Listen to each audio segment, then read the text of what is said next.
Žēlastība jums un miers no Dieva mūsu Tēva un no mūsu Kunga un Pestītāja Jēzus Kristus. Āmen. Šajā dienā mēs pārdomāsim Dieva vārdus no Lūkas evaņģēlija 14. nodaļas. Kad to dzirdēja kāds no tiem, kas sēdēja pie galda, tas sacīja: laimīgs, kas ēdīs maizi Dieva valstībā. Jēzus sāka viņam stāstīt. Kāds cilvēks rīkoja lielu mielastu un daudzus uz to aicināja. Ap mielasta laiku viņš nosūtīja savu kalpu pie aicinātajiem sacīt: nāciet, viss jau ir gatavs. Tie visi kā viens sāka aizbildināties. Pirmais viņam sacīja: es esmu nopircis lauku, un man ir jāiet to apskatīt. Lūdzu, pieņem manu aizbildināšanos. Un cits sacīja: es esmu nopircis 5 pārus vēršu, un eju tos pārbaudīt. Lūdzu, pieņem manu aizbildināšanos. Vēl cits sacīja: es sievu esmu apņēmis, un tādēļ nevaru nākt. Kalps ieradies to paziņoja savam kungam. Tad nama saimnieks sadusmojās un sacīja savam kalpam: izej steigšus pilsētas ielās un ieliņās, un ved šurp nabagus, tīzlus, aklus un kroplus. Kalps teica: kungs, ir noticis, kā tu pavēlēji, bet vēl ir vietas. Tad kungs sacīja kalpam: dodies pa ceļiem un sētām, un piespied nākt visus, lai mans nams būtu pilns. Es jums saku, neviens no aicinātajiem vīriem manu mielastu nebaudīs. Āmen. Mīļais kungs un Dievs, mēs tev pateicamies par tavu vārdu dāvanu, ar kur tu mūs stiprini, ar kur arī tu mūs pamāci. Tāpēc arī mēs tev lūdzam, lai tu nāc pie katra no mums un svētī mūsu tavu vārdu patiesībā, jo tavs vārds ir un paliek mūžīga patiesība un dzīvība. Āmen. Sēdieties.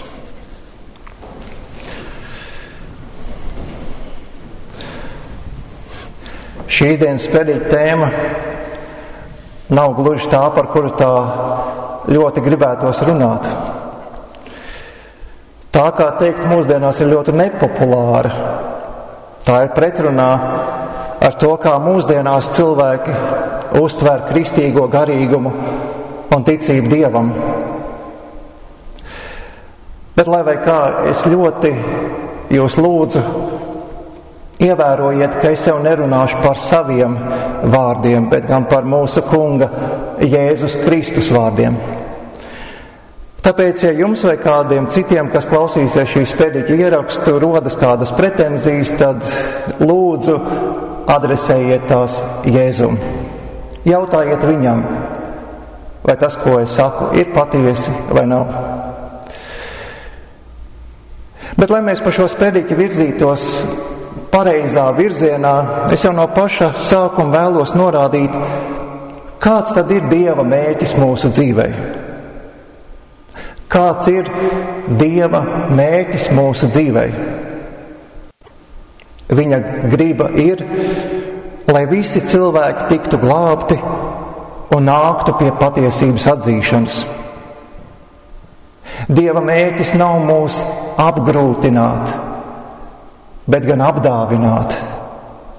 Mīlēt, nevis palikt vienaldzīgam un novērsties no šīs pasaules lielajām problēmām.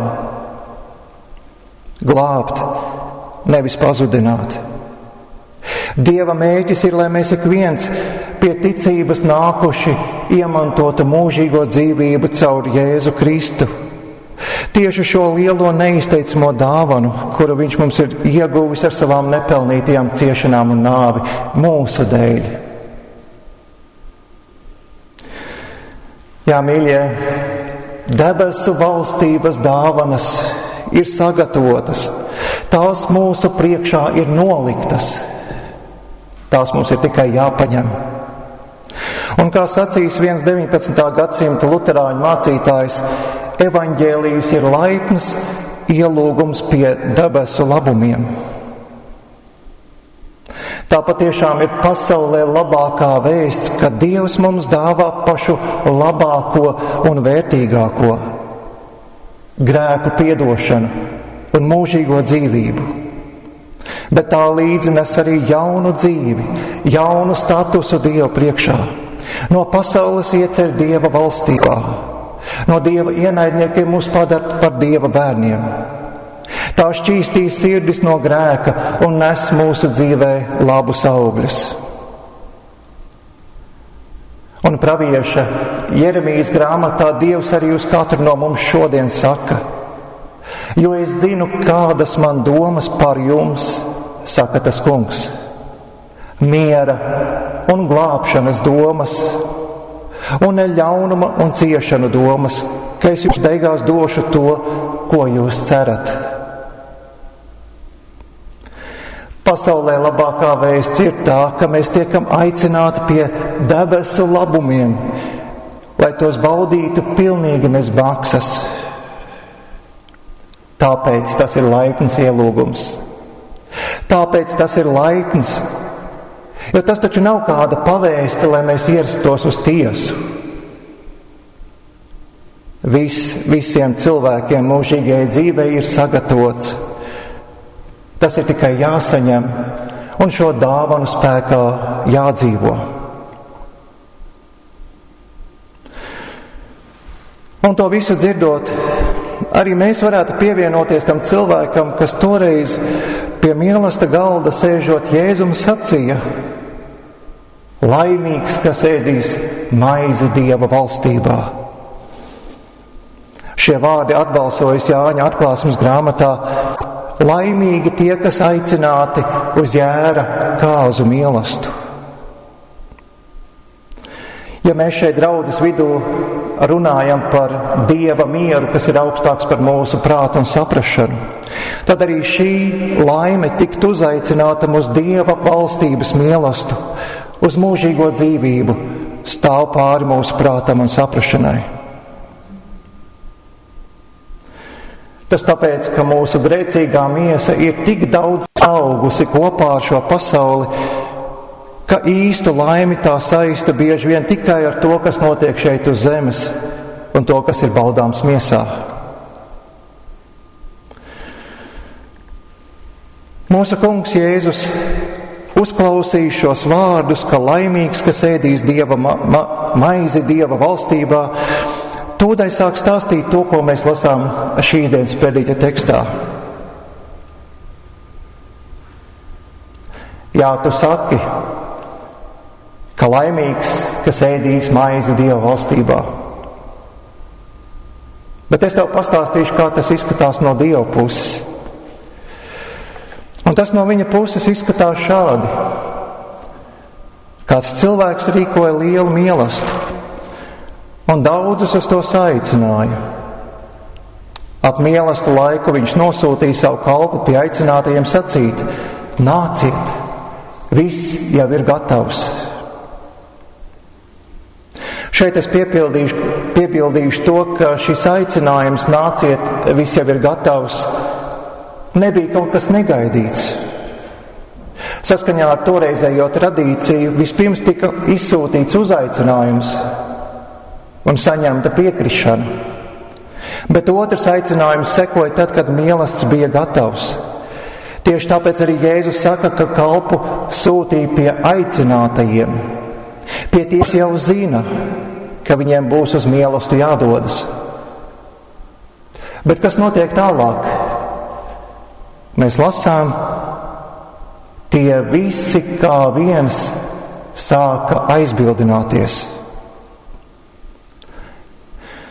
Jā, tavs mīlestības ir labs, bet pirmais kunga sūtītajam kalpam sacīja: es esmu nopircis lauku un man ir jāiet to apskatīt. Lūdzu, pieņem manu aizbildināšanos. Un cits sacīja: es esmu nopircis 5 pārus vēršu un eju tos pārbaudīt. Lūdzu, pieņem manu aizbildināšanos. Vēl cits sacīja: Es sievu esmu apņēmis un tāpēc nevaru nākt.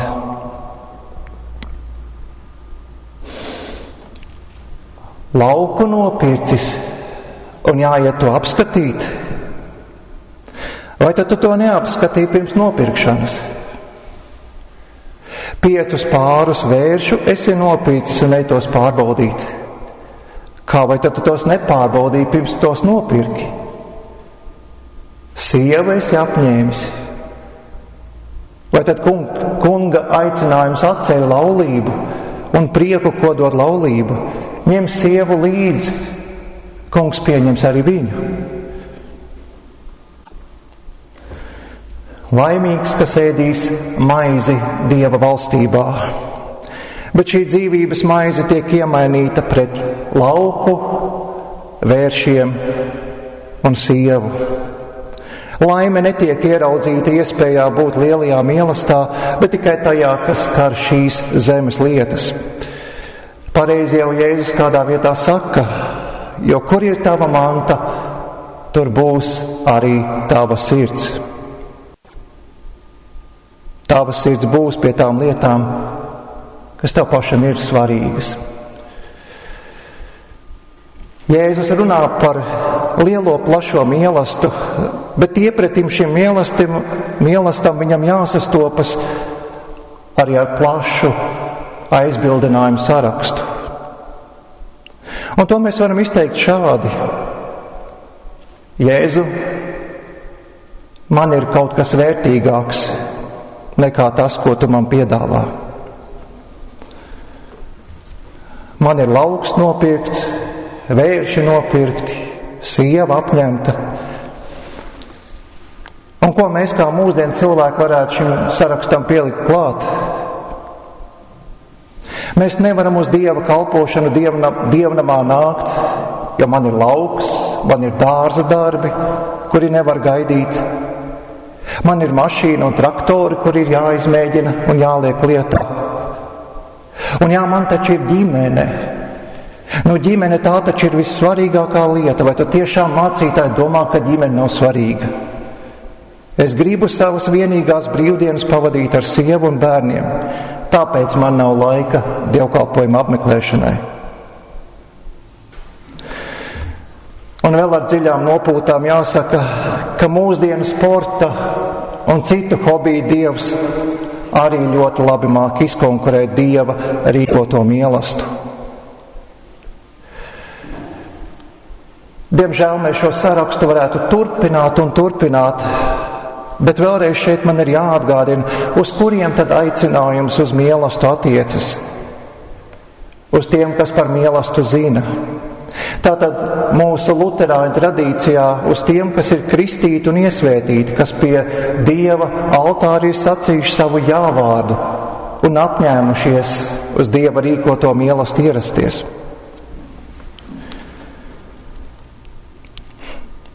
Bet manu uzmanību piesaista šie vārdi. Tie visi kā viens sāka aizbildināties. Tas nozīmē, ka pat visusticīgākie dievkalpojuma apmeklētāji kādā brīdī var sākt meklēt aizbildinājumus.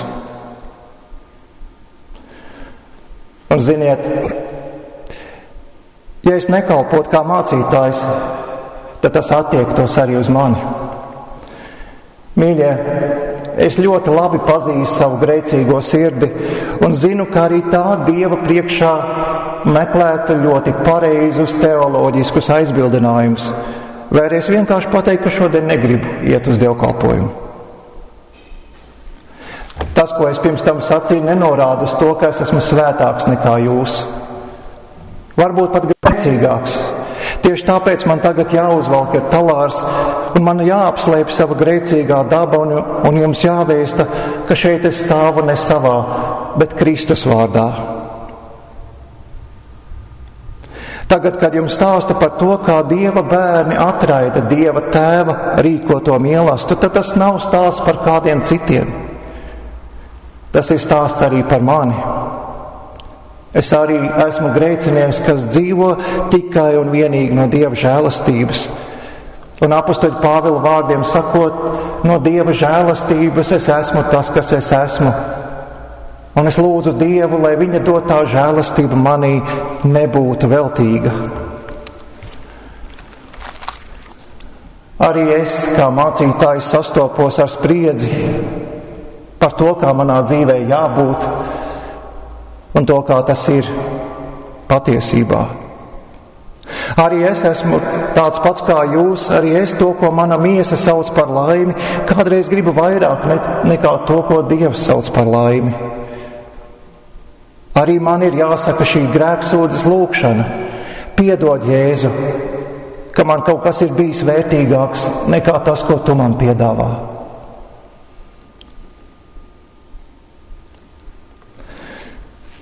Ja man arī kā mācītājiem draudzes priekšā ir jābūt par paraugu, tad es gribu būt par paraugu grēksūdzei. Tātad man ir jāatzīst Dievu priekšā tā vieta, kur es esmu, lai varētu doties tālāk. Lai es varētu piedzīvot Dieva mērķi savai dzīvei, man ir jāpievērš savu uzmanību Jēzum un jājautā: Kungs Jēzu, kas tu esi? Kas ir tas, ko tu manis labā esi darījis?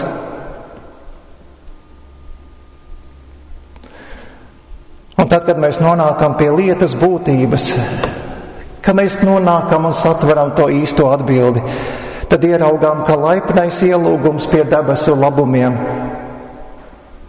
un mūsu atbild uz to nav kāds reliģisks fanātisms, bet dziļa nepieciešamība.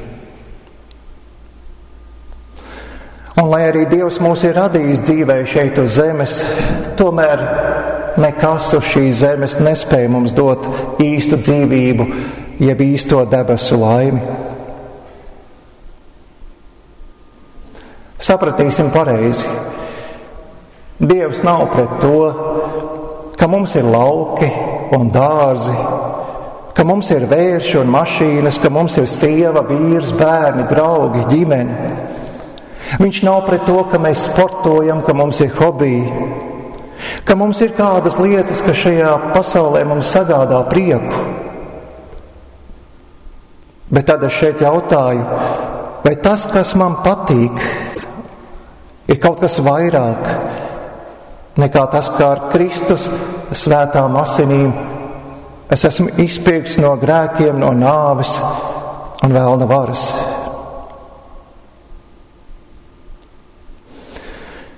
Atbildu šo jautājumu ir mūsu rīcībā šeit un tagad, nevis kaut kad sanāk mūsu iesvētību dienā. Mūsu atbildi ir tas, ko mēs darām tad, kad šeit mūsu svētā Jāņa baznīcā skan vārdi: nāciet, viss ir sataisīts. Un tad, kad nākam, tad arī uz mums attiecas šie Jāņa atklāsmes vārdi: laimīgi tie, kas aicināti uz jēra kāzu mīlestību. Laimīgi, jo Dievs jau tagad ļauj mums svinēt to, kas turpināsies mūžībā. Mēs varam būt laimīgi, jo mēs esam saņēmuši aicinājumu piedzīvot žēlastību. Mēs varam būt laimīgi, jo mēs varam dzīvā, mums pieejamā veidā piedzīvot mūsu dzīvo Dievu. Mēs varam būt laimīgi, jo dzīvē ar viņu mums nav izmisīgi jāmeklē kaut kas tāds, kas mums kaut kā ļaus sajusties laimīgiem. Mēs varam būt laimīgi, baudot Dieva dāvanas, jo Dievs vienmēr ir uzticams. Pat ja kādreiz esam atteikuši viņa uzaicinājumu, tomēr tas nenozīmē, ka ceļš uz viņa žēlastību ir slēgts. Mēs varam būt laimīgi, jo viņa piedošana ir plaša. Mēs varam būt laimīgi, jo viņš mūs nepievils. Un mēs lūdzam, lai Dievs mums katram dod savu svēto garu un lai vairo mūsu izpratni par to, ko nozīmē šī laime, kas ir augstāka par mūsu prātu un saprašanu. Bet sākums šai debesu laimei ir Kristus krusts un viņa nopelns. Tad, kad mēs to uzlūkojam, tad mēs skatāmies pareizā virzienā. Āmen.